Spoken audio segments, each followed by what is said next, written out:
चलिए आज की गहरी पड़ताल शुरू करते हैं। आज का विषय है हिंदू पौराणिक कथाओं के साथ चिरंजीवी। हाँ, ये वो महान हस्तियां हैं जिन्हें अमरता का वरदान मिला, या कुछ मामलों में कह सकते हैं कि श्राप मिला। और माना जाता है कि वे आज भी पृथ्वी पर मौजूद हैं। बिल्कुल, हमारे पास जो दस्तावेज हैं उनमें इन सब की कहानियां बहुत विस्तार से दी गई हैं। तो आज हम यही जानने की कोशिश करेंगे कि ये कौन है, इन्हें अमरता मिली कैसे, और क्या इन सभी के होने का कोई एक साझा उद्देश्य भी है। हाँ, और जो सबसे दिलचस्प बात है वो ये है कि अमरता का मतलब हर किसी के लिए एक जैसा नहीं है। सही कहा, किसी के लिए ये एक पुरस्कार है तो किसी के लिए एक बहुत बड़ी जिम्मेदारी, और किसी के लिए तो एक कभी न खत्म होने वाली सजा। तो ये सिर्फ एक लंबी जिंदगी की कहानी नहीं है। नहीं, ये कर्म, धर्म और नियति की कहानियां हैं। हाँ, तो चलिए एक एक कर इन किरदारों की दुनिया में उतरते हैं। कहाँ से शुरू करें? महाभारत में ही इनमें से कई किरदार मौजूद हैं। हम वहीं से शुरू करते हैं। कृपाचार्य, अश्वत्थामा, वेदव्यास, इनकी कहानियां एक दूसरे से काफी जुड़ी हुई हैं, है ना? हाँ, तो चलिए सबसे पहले कृपाचार्य की ही बात करते। अक्सर उनकी कहानी पर उतना ध्यान नहीं दिया जाता। वो हस्तिनापुर के राजगुरु थे। उन्होंने कौरवों और पांडवों दोनों को सिखाया, लेकिन युद्ध में वे कौरवों के पक्ष में लड़े। यही तो बात है। मतलब उन्होंने अधर्म का साथ दिया, फिर भी उन्हें अमरता का वरदान मिला। ये थोड़ा विरोधाभासी नहीं लगता?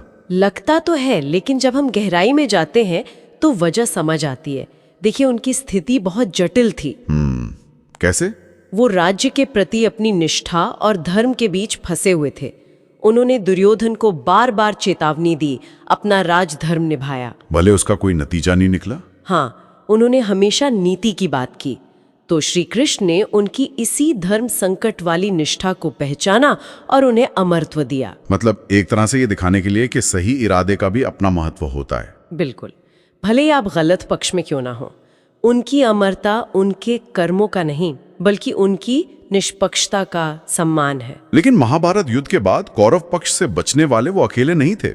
एक और किरदार था, अश्वत्थामा। हाँ, अश्वत्थामा, और उनकी कहानी कृपाचार्य से एकदम उलट है। बिल्कुल, गुरु द्रोणाचार्य के पुत्र। उनकी कहानी प्रतिशोध और त्रासदी की एक मिसाल है।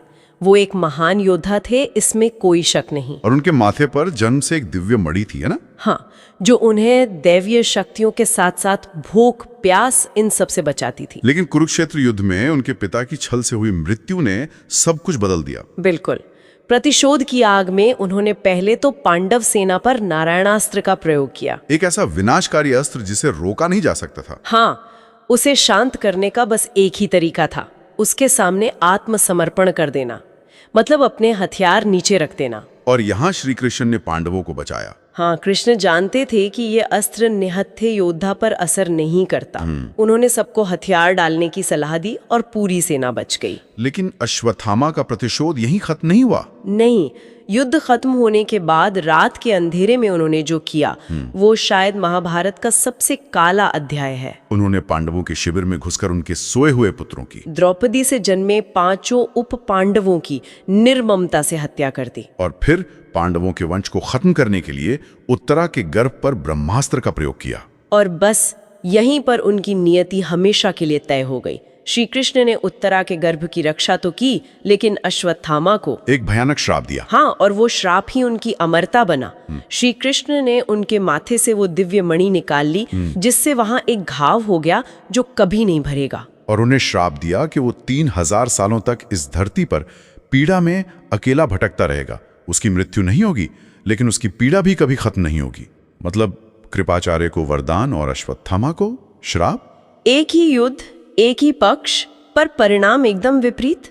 और मुझे सबसे ज्यादा हैरान करने वाली बात ये लगती है कि आज भी उनके होने के दावे किए जाते हैं। हाँ, मध्य प्रदेश के बुरहानपुर के पास असीरगढ़ किले का जिक्र है। वहां की कहानी तो सच में अविश्वसनीय लगती है। बिल्कुल, वहां एक प्राचीन शिव मंदिर है और मान्यता है कि अश्वत्थामा आज भी हर सुबह सबसे पहले आकर शिवजी की पूजा करते हैं। सोच कर देखिए, वहां के पुजारी जब सुबह मंदिर खोलते हैं तो शिवलिंग पर ताजे फूल और जल चढ़ा मिलता है। हाँ, और यही कहानियां इन पौराणिक किरदारों को आज भी जिंदा रखती हैं। तो हमने महाभारत के 2 योद्धाओं की बात की, अब बात करते हैं उस हस्ती की जो सिर्फ महाभारत के पात्र नहीं बल्कि उसके रचयिता भी हैं। महर्षि वेदव्यास। हाँ, महर्षि वेदव्यास। वेदव्यास की अमरता इन सब से अलग है। वो ऋषि पराशर और सत्यवती के पुत्र थे। उन्होंने सिर्फ महाभारत ही नहीं लिखी, बल्कि वेदों को 4 भागों में भी विभाजित किया। हाँ, इसीलिए उनका नाम वेदव्यास पड़ा। उनका अमरत्व उनके ज्ञान और तप का परिणाम था। माना जाता है कि उनके पिता ने ही उन्हें ये वरदान दिया था। हाँ, और उनकी सबसे बड़ी शक्ति थी उनकी दिव्य दृष्टि, जिससे वो भूत, वर्तमान और भविष्य तीनों देख सकते थे। वाह, ये बहुत ही अनूठी बात है ना, कि एक लेखक अपनी ही कहानी का एक अमर पात्र बनकर उसे जीता भी है और लिखता भी है। बिल्कुल, वो सिर्फ एक दर्शक नहीं थे। उन्होंने कहानी में कई बार हस्तक्षेप भी किया। उनकी अमरता का उद्देश्य ही ज्ञान को संरक्षित करना है। एक कालातीत साक्षी की तरह। हाँ, एक तरह से। चलिए, महाभारत से आगे बढ़ते हैं और उस पात्र की बात करते हैं जो इन सब से भी पहले के हैं, भगवान परशुराम। भगवान परशुराम विष्णु के छठे अवतार। वे जन्म से ब्राह्मण थे, लेकिन कर्म से एक क्षत्रिय। उनका नाम ही उनकी पहचान है, परशु यानी कुल्हाड़ी धारण करने वाले राम। उनकी कहानी अन्याय के खिलाफ एक अंतहीन संघर्ष की कहानी है। जब राजा कार्तवीर्य अर्जुन ने उनके पिता ऋषि जमदग्नि की हत्या कर दी, तो उन्होंने प्रतिज्ञा ली कि वो इस धरती को अत्याचारी क्षत्रियों से मुक्त कर देंगे। और उन्होंने ऐसा 21 बार किया। उनका क्रोध सिर्फ व्यक्तिगत प्रतिशोध नहीं था, बल्कि वो धर्म की स्थापना का एक माध्यम था। और उनके इसी समर्पण से प्रसन्न होकर महादेव ने उन्हें चिरंजीवी होने का वरदान दिया। हाँ, मान्यता है कि वे आज भी महेंद्र पर्वत पर तपस्या में लीन हैं। अगर परशुराम क्रोध का प्रतीक है, तो एक ऐसा भी चिरंजीवी है जो समर्पण और वचन पालन का प्रतीक है। राजा बलि। हाँ, राजा बलि। भक्त प्रहलाद के पौत्र असुर राजा बलि। उनकी कहानी दिखाती है कि धर्म और गुण किसी एक वंश तक सीमित नहीं है। वो इतने पराक्रमी और दानी थे कि उन्होंने तीनों लोकों पर अधिकार कर लिया था। और तब देवताओं की मदद के लिए भगवान विष्णु ने वामन अवतार लिया, एक बौने ब्राह्मण का रूप। बिल्कुल, वे बलि के यज्ञ में पहुंचे और दान में सिर्फ 3 पग भूमि मांगी। बलि के गुरु शुक्राचार्य ने विष्णु को पहचान लिया और बलि को चेतावनी भी दी, लेकिन बलि अपने वचन से पीछे नहीं हटे। उन्होंने कहा कि अगर भगवान खुद उनसे कुछ मांगने आए हैं, तो इससे बड़ा सौभाग्य क्या होगा।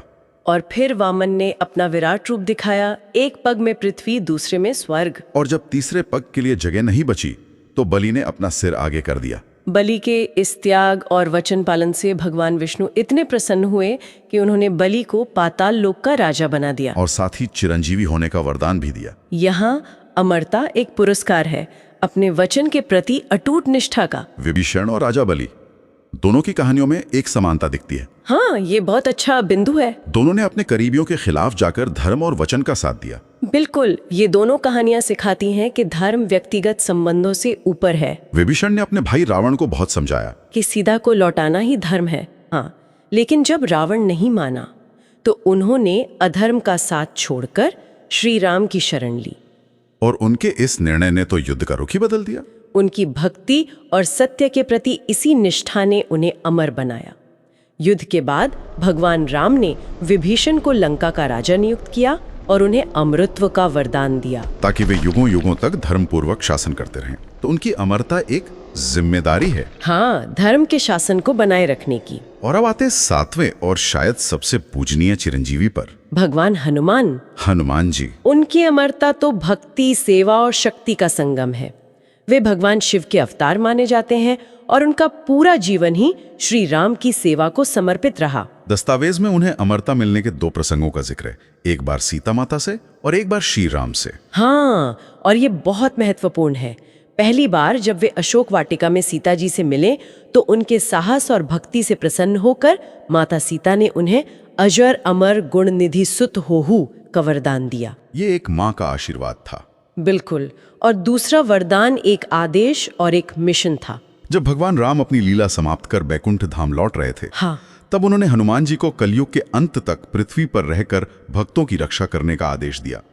तो उनकी अमरता सिर्फ एक लंबी आयु नहीं, बल्कि एक उद्देश्य है, एक मिशन है। बिल्कुल, माना जाता है कि वे आज भी गंधमादन पर्वत पर निवास करते हैं, लेकिन जहां भी राम नाम का कीर्तन होता है, वे अदृश्य रूप में वहां पहुंच जाते हैं। तो हमने इन 7 चिरंजीवियों की अलग अलग कहानियां जानी। परशुराम, अश्वत्थामा, कृपाचार्य, वेदव्यास, राजा बलि, विभीषण और हनुमान। हर किसी की अमरता का कारण और स्वरूप एकदम अलग है। लेकिन क्या इन सब का कोई साझा उद्देश्य भी है? हाँ, इस दस्तावेज के मुताबिक इन सब का एक बहुत बड़ा साझा उद्देश्य है। वो क्या है?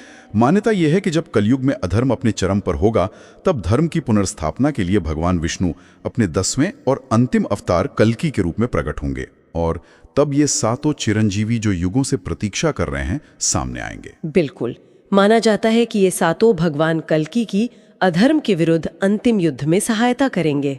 परशुराम उनके गुरु बनेंगे। हाँ, और अश्वत्थामा और कृपाचार्य जैसे महान योद्धा उनकी सेना में शामिल होंगे। मतलब सभी चिरंजीवी धर्म की सेना का हिस्सा बनकर कली पुरुष को हराने में मदद करेंगे। तो ये थी 7 अमर हस्तियों की कहानियां, जहां अमरता वरदान भी है, श्राप भी, जिम्मेदारी भी है और प्रतीक्षा भी। ये कहानियां हमें ये सोचने पर मजबूर करती हैं कि अमरता सिर्फ एक लंबी आयु का नाम नहीं है, ये तो कर्मों का एक अंतिम सिलसिला है। अश्वत्थामा के लिए ये अपने पापों का प्रायश्चित है, तो हनुमान जी के लिए धर्म की रक्षा का एक शाश्वत कर्तव्य। सही कहा। ये हमें इस विचार के साथ छोड़ जाती हैं कि असली अमरता शरीर की नहीं, बल्कि कर्मों और सिद्धांतों की होती है।